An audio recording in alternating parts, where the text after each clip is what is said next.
شروع کرتا ہوں یشوع ہمشیح کے نام سے جو بڑا مہربان اور نہایت رحم کرنے والا ہے، جس کے آگے ہر ایک گھٹنا جھکے گا، خواہ آسمانیوں کا ہو خواہ زمینیوں کا، خواہ ان کا جو زمین کے نیچے ہیں۔ MCM یونیورسٹی کے تمام سٹوڈنٹس اور مبارک یونیورسٹی میں خدمت کرنے والے بھائیوں بہنوں کو سلام، شلوم، جے مسیح کی۔ میرے دوستو، میں خوش ہوں کہ آپ سب پھر سیکنڈ سیشن کے لیے اکٹھے ہو گئے اور ٹائم پر آ گئے ہیں۔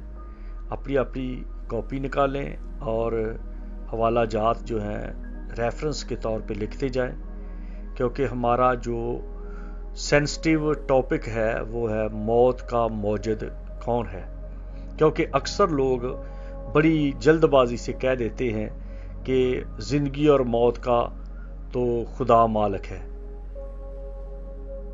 بے شک خدا کے ہاتھ میں سب کچھ ہے، لیکن موت کا موجد کون ہے، اس کی وجہ، اس کی تصویر، اس کا چہرہ جاننا بہت ضروری ہے۔ جیسے میں پہلے بتا رہا تھا کہ اس لفظ پر اتنا بکھیڑا ہوا، اتنی مہم جو شروع ہو گئی، اتنی پارٹی بازی ہوئی کہ جو مخالف تھے وہ اتنا سر اٹھا چکے تھے کہ میرے باپ کا جینا ایک طرح سے انہوں نے حرام کر دیا۔ یہ سارے پادری تھے، سارا ٹولہ تھا لائی لگوں کا، کہ جن کو صرف ایک ہی پتا تھا کہ فلاں بھائی نے یہ کہا ہے اور ہمیں اس کی بات ماننی ہے۔ بائبل کیا کہہ رہی ہے؟ اتنے عقل کے موڑے تھے کہ بائبل کو نہیں دیکھ رہے تھے، بائبل کو سمجھنے کی کوشش نہیں کرتے تھے۔ ان کے دماغ میں اتنی حماقت، اتنا بے عقلی نے فطور ڈالا ہوا تھا کہ اگر کوئی سیمنری کرنے جاتا تو یہ اس کو اپنی جماعت سے نکال دیتے تھے۔ جو پاکستانی برادرن ہے یہ اس کو پسند نہیں کرتے تھے۔ جب میں سیمنری کرنے گیا انہوں نے میری مخالفت کی۔ بھائی افضل، وہ میرے ایک طرح سے بڑے بھائی ہیں، میرے استاد بھی ہیں، انہی کو دیکھ کر میں نے خداوند کی خدمت میں آگے قدم رکھا۔ بے شک میرا باپ بھی میرا استاد ہے اور میرا دادا بھی میری سمجھ لو کہ ایک طرح سے موٹیویشن کا سبب بنے، تو میں نے ان کو دیکھا۔ لیکن جب بھائی افضل خدمت میں گیا تو انہوں نے اس کی مخالفت شروع کر دی۔ بھائی ریاض خدمت میں گئے سیمنری کے لیے، ان کی مخالفت کی۔ کیونکہ ایک مثال مجھے بڑی اچھی یاد آ گئی کہ ایک ڈرامہ لگتا تھا پاکستان میں، الفنون۔ الفنون میں الن تھا اور ننا تھا۔ مزاحیہ ڈرامہ تھا لیکن اس میں سبق بڑا اچھا تھا۔ تو ننے کے پاس ایک کام تھا کہ وہ ہر کسی کا انٹرویو لیتا تھا، اور الن اس اخبار کا انچارج تھا۔ تو ایک شخص آ گیا، پڑھا لکھا تھا، شاید وہ گریجویٹ تھا اس وقت کا، تو اس نے کہا جی مجھے نوکری دے دیں اپنے اخبار میں۔ تو الن نے اس کو نکال دیا، ننے کو کہا کہ اس کو نکال دے۔ تو ننے نے اس کے سارے ڈاکومنٹ چیک کیے، اور جب وہ لڑکا چلا گیا تو ننا الن کو کہتا ہے کہ الن، یہ تو نے کتنا ظلم کیا ہے یار، تجھے اس طرح نہیں کرنا چاہیے تھا۔ تو آگے سے الن اس کو جواب دیتا ہے کہ اوئے ننے، تجھے عقل نہیں ہے، تو بیوقوف ہے۔ ہم تو اسکول سے بھاگے ہوئے، ہم تو پڑھ ہیں، 8ویں 9ویں 10ویں والے ہیں، اور وہ تو گریجویٹ تھا۔ اگر وہ آ جاتا ہم میں تو ہمارا کیا بنتا؟ یہی بات اس گروپ میں آ گئی کہ جو بھی کوئی پڑھا لکھا لڑکا آ گیا یا کوئی بہن پڑھی لکھی آئی، کیونکہ پڑھے لکھے لوگوں کا تلفظ اچھا تھا، ان کا پروننسیشن اچھا تھا، ان کی سٹڈی کا طریقہ اچھا تھا، ان کی تحقیق و تفتیش اچھی تھی، ان کا وہ ڈکشنری کو استعمال کرتے تھے، وہ دوسری لینگویجز کو بھی کنسیڈر کرتے تھے اور ان سے بھی استفادہ حاصل کرتے تھے، باقاعدہ تیاری کر کے آتے تھے۔ یہاں تک کہ ہمارے ایک اور بزرگ ہیں بھائی، آج کل وہ کینیڈا میں ہیں، بھائی مقبول گل، وہ بھی پڑھے لکھے پرانے وقتوں کے صحیح پڑھے لکھے خادم ہیں. میں ان کو اپنے باپ کی جگہ پہ عزت دیتا ہوں، بڑا احترام کرتا ہوں. تو جب تک یہ سب ان پڑھ ٹولہ تھا نا، انہوں نے کسی ایک کو بھی پڑھے لکھے کو آگے نہیں آنے دیا. وہ اللہ اور ننے والی بات تھی، کیونکہ آپ نہ ان کی اردو صحیح، نہ ان کی انگریزی صحیح، نہ ان کا تلفظ صحیح، نہ ان کی کوئی بات، بس جو بھی تھوڑا سا کسی نے سر اٹھایا اس کو دبا دیا، اپنی اجارہ داری مقرر کی اور اس اجارہ داری کو اتنا مسلط کر دیا سب پر کہ جو ہاتھی کا پاؤں سب کا پاؤں. یہاں تک کہ بعض دفعہ کئی مشنری بھی آئے پاکستان میں، تو وہ پڑھے لکھے مشنری فارنر مجبوراً ان کو ہاتھی کے پاؤں میں پاؤں رکھنا پڑتا تھا. وہ کہتے تھے جی آپ اگر ان پڑھ ہو تو ہم بھی ان پڑھ ہی ہیں، جو کچھ آپ کہیں گے ہم بھی مانیں گے. انہوں نے بڑا سیکریفائس کیا اور آہستہ آہستہ انہوں نے ایک اتھرے گھوڑے کو قابو میں کر لیا، یہ بھائیوں کے گروپ کو قابو میں کر لیا، اور ایسا قابو میں کیا کہ پھر سنڈے سکول شروع ہوا، پھر یوتھ گروپ شروع ہوا، اور یوتھ گروپ کا جو پہلے پہل میں شروع کرنے والا تھا میں تھا، میرے ساتھ کچھ میرے ساتھی تھے. پھر خدا کا شکر ہے وہ بڑھتے گئے اور آج بڑا گروپ بن گیا، اور اسی یوتھ گروپ کا جو بقا ہے وہ آج کلیسیوں میں پاسٹرز ہیں، سمجھدار پڑھے لکھے، یہاں تک کہ پی ایچ ڈی ہیں، یہاں تک کہ باہر سے بھی پڑھے لکھے ہیں، باہر سے بھی فارن سے بھی پڑھائی کر کے آئے ہیں. اور اب وہ توتی بن سسٹم اور ہاتھی کا پاؤں سب کا پاؤں وہ ختم ہو گیا کام. اب ہے یسوع کا ہاتھ اور سب اس کے امریلا کے نیچے ہے. بائبل سب سے اول ہے، یسوع مسیح کا پیغام سب سے اوپر ہے. کوئی کسی بھائی کا کوئی یس مین نہیں ہے، کوئی یہ بردر گروپ کا ٹولہ سسٹم ختم ہو گیا.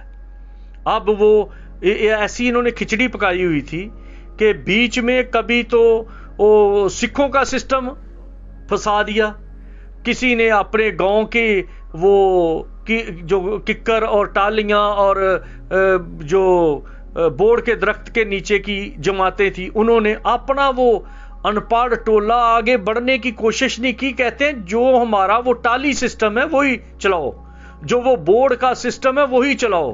وہ جو کچی مٹی پہ بیٹھنا، اور اگر آپ چرپائی پہ بیٹھ گئے تو وہ بھی عبادت مکروہ ہو گئی، اگر کرسی پہ بیٹھ گئے تو یہ بھی مکروہ ہو گئی، اگر کوئی صاف ستھرے طریقے سے آ گیا عبادت میں تو یہ تو فیشنی ہے. اگر کسی نوجوان لڑکے لڑکی نے جو سکول جاتا ہے اگر اس کے بال اچھے ہیں تو فیشن کرتا ہے.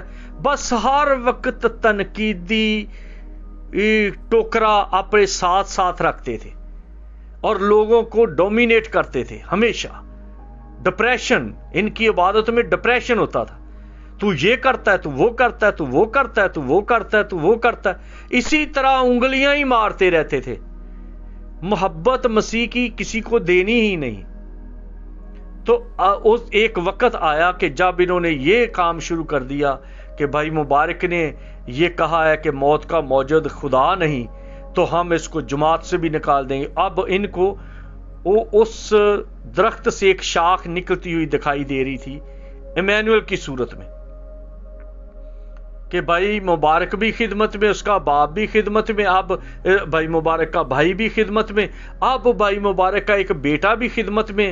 شاخ نکل رہی ہے، ان کو اس طرح سے دباؤ کہ یہ ہم سے آؤٹ ہو جائے. جب خدا کسی کو بلاتا ہے تو اس کو وہ بڑھاتا ہے، اور وہ شاخ ایک بڑا درخت بن جاتا ہے. جیسے میں نے پہلے بتایا کہ میرا دادا، میرا باپ، میں، اب میرے بچے، اب میرے بچوں کے بچے بھی، میرے داماد بھی، سب کے سب خدمت میں ہیں. اور میں شکر گزار ہوں خدا کا. یہ میری طرف سے نہیں ہے، یہ خدا کا فضل ہے، یہ پاک روح کی مہربانی ہے کہ اس نے کور کیا ہوا ہے. اور ہم اسی طرح چل رہے ہیں جب تک اس کی مرضی ہے، جب تک اس کی آمد نہیں ہو جاتی اور ہم دنیا میں سے اٹھائے نہیں جاتے۔ ہماری دعا ہے کہ وہ ہمیں اسی ایمان میں قائم رکھے۔ اور اس وقت جب یہ کہا گیا کہ موت کا موجد کون ہے، تو اس پر میں نے اسٹڈی کی، تحقیق کی، تفتیش کی، سیمنری بھی ہو گئی، اور باقاعدہ طور پہ کتابوں کو کنسلٹ کیا، کچھ دوستوں کے ساتھ بات کی، کیونکہ میرا تعلق چرچ آف پاکستان کے ساتھ بھی تھا، اینگلیکن جو تھے ان کے ساتھ بھی تھا، میتھوڈسٹ کے ساتھ بھی تھا، لوتھرن کے ساتھ بھی تھا، کیتھولک کے ساتھ بھی تھا، پینتیکاسٹل بھائیوں کے ساتھ بھی تھا، اور جو کلوری پینتیکاسٹل ہیں ان کے ساتھ بھی تھا۔ تو وجہ میری یہ تھی سب کے ساتھ رابطہ رکھنے کی کہ یسوع سب کا منبع ہے، یسوع سب کچھ ہے، روح ایک ہے، بیٹا ایک ہے، کلام ایک ہے، مسیح ایک ہے، جماعت ایک ہے، صلیب ایک ہے، تو بپتسمہ ایک ہے، امید ایک ہے۔ تو یہ کیا ہوا کہ ہم کیوں کسی کو کہیں کہ وہ غلط ہے، وہ غلط ہے؟ وہ جب آپ دوسروں کو غلط کہیں گے تو ان کو بھی موقع ملے گا کہ وہ بھی آپ کی دھوتی اچھالیں گے، وہ بھی آپ کی تپڑیاں اچھالیں گے، وہ بھی آپ کے بے ترتیب الفاظ اچھالیں گے، وہ بھی آپ کی گرامر خراب جو ہے اس پر انگلی رکھیں گے، وہ بھی آپ کی پینڈو پروڈکشن منادی کو درست کرنے کے لیے کہیں گے، وہ بھی آپ کو منہ نہیں لگائیں گے، وہ بھی آپ کو اپنی جماعتوں میں نہیں بلائیں گے کہ یہ ایک وہ گروپ ہے جن کا نہ تلفظ ٹھیک ہے، نہ ان کی گرامر ٹھیک ہے، نہ ان کی ریڈنگ ٹھیک ہے، نہ ان کا کوئی سسٹم ٹھیک ہے۔ تو یہ دوسروں کو کہہ کے برا، چور چور چور چور کہہ کے تو خود کو ٹھیک ثابت کر رہے ہیں، حالانکہ پلے اپنے کچھ نہیں۔ تو پھر مجھے انہوں نے پکڑ لیا، پھر میری مخالفت شروع کر دی کہ ایمینوئل جو ہے یہ دوسری جماعتوں کے ساتھ ملتا ہے۔ تو میں نے 1988 میں ان کے اس رویے کے سبب سے دعا میں بیٹھا، روزہ رکھا، خدا سے مانگا، خدا مجھے بتا میں کس ڈائریکشن پہ چلوں۔ تو میرا 3 دن کا ایک ہی روزہ تھا، اور اس روزے میں مجھے خداوند کی طرف سے رہنمائی ملی، اور میں نے friends of Christ, evangelical friends of Christ team کا آغاز کیا کہ جتنے منادی کرنے والے ہیں، بھلے وہ کسی ڈینومینیشن کے ساتھ ہے، جو یسوع کے پیروکار ہے، ہم سب یسوع کے پیروکار ہوتے ہوئے منادی کرنے والے گروہ ہونے کی وجہ سے ہم دوست ہیں۔ تو ان کو موقع مل گیا، انہوں نے کہا اس کو بائیکاٹ کر دو، اس کو چرچ سے نکال دو، اس کے ساتھ رابطہ ہی ختم کر دو۔ اور جب میں سیمنری کر کے واپس آ گیا، پھر انہوں نے میرے باپ کے اوپر یہ بات لگا دی کہ یہ کہتا ہے موت کا موجد کون ہے۔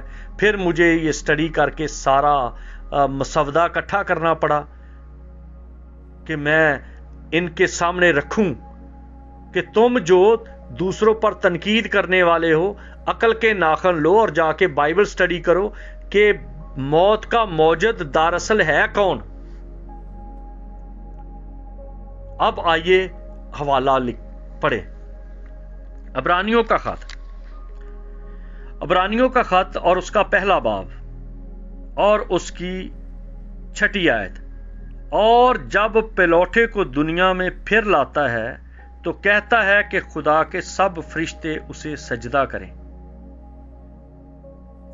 اور فرشتوں کی بابت یہ کہتا ہے کہ وہ اپنے فرشتوں کو ہوائیں اور اپنے خادموں کو آگ کے شعلے بناتا ہے، مگر بیٹے کی بابت کہتا ہے کہ اے خدا تیرا تخت ابدلا آباد رہے گا، تیری بادشاہی کا آسا راستی کا آسا ہے۔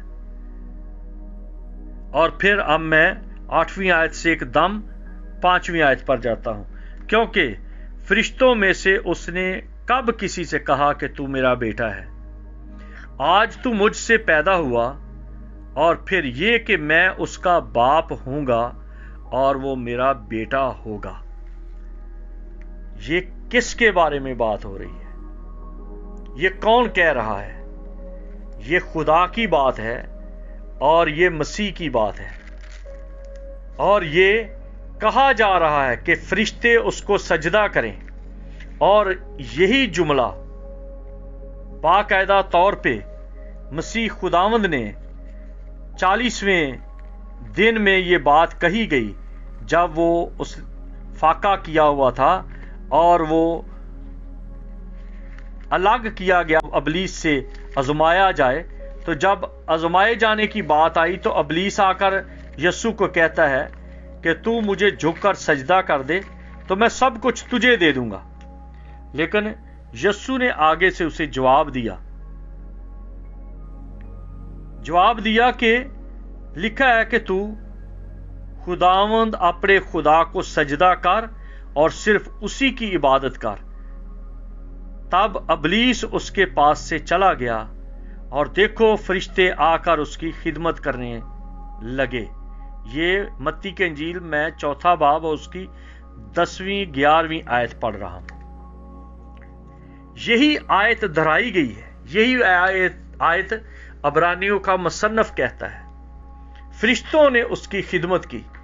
اور اگر آپ چلے جائیں پیدائش کی کتاب میں اور اس کا آپ پہلا باب پڑھیں، کیونکہ کلام یہی ہماری روشنی ہے، یہی ہماری چمک ہے، یہی ہمارے لیے ایک مشعل راہ ہے۔ اسی لیے کہا گیا ہے تیرا کلام میرے قدموں کے لیے چراغ اور راہ کے لیے روشنی ہے۔ اگر آپ اس کو پڑھیں، پہلا باب اور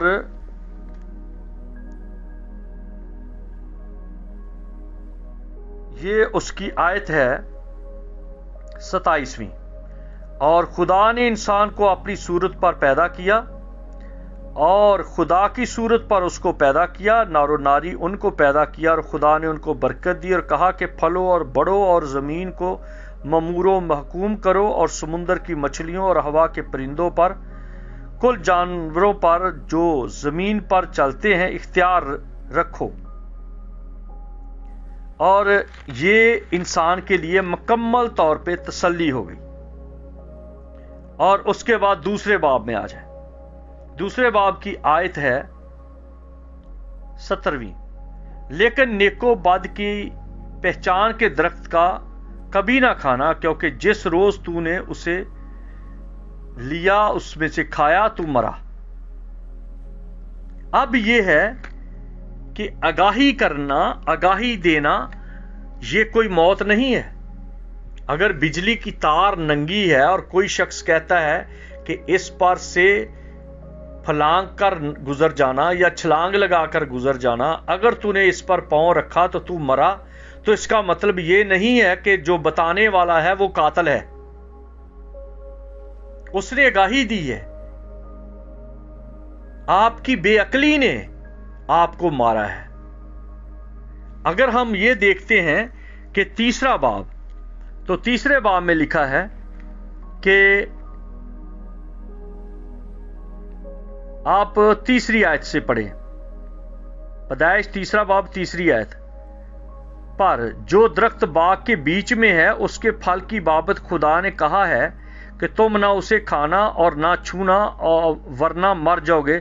تب سانپ نے عورت سے کہا کہ تم ہرگز نہ مرو گے، بلکہ خدا جانتا ہے کہ جس دن تم اسے کھاؤ گے تمہاری آنکھیں کھل جائیں گی اور تم خدا کی مانند نیک و بد کے جاننے والے بن جاؤ گے۔ اب یہاں پر آپ دیکھیں کہ جو عورت ہے وہ اپنی طرف سے بات کا اضافہ کر رہی ہے۔ خدا نے نہیں کہا تھا کہ تم اسے چھونا نہ، اس نے ابلیس کے قریب آتے ہی لفظوں میں رد و بدل کر دیا، بڑھا چڑھا دیا، اور اب جب کوئی لفظوں کو بڑھاتا ہے تو مخالف کو موقع مل جاتا ہے کہ آپ کے لفظوں کو پکڑ کر ان سے کھیلے۔ اس نے کھیلا اور اس کو کہا نہیں، تم ہرگز نہیں مرو گے۔ اب آپ یہاں پر وجہ دیکھ سکتے ہیں، چہرہ دیکھ سکتے ہیں کہ کون ہے جو موت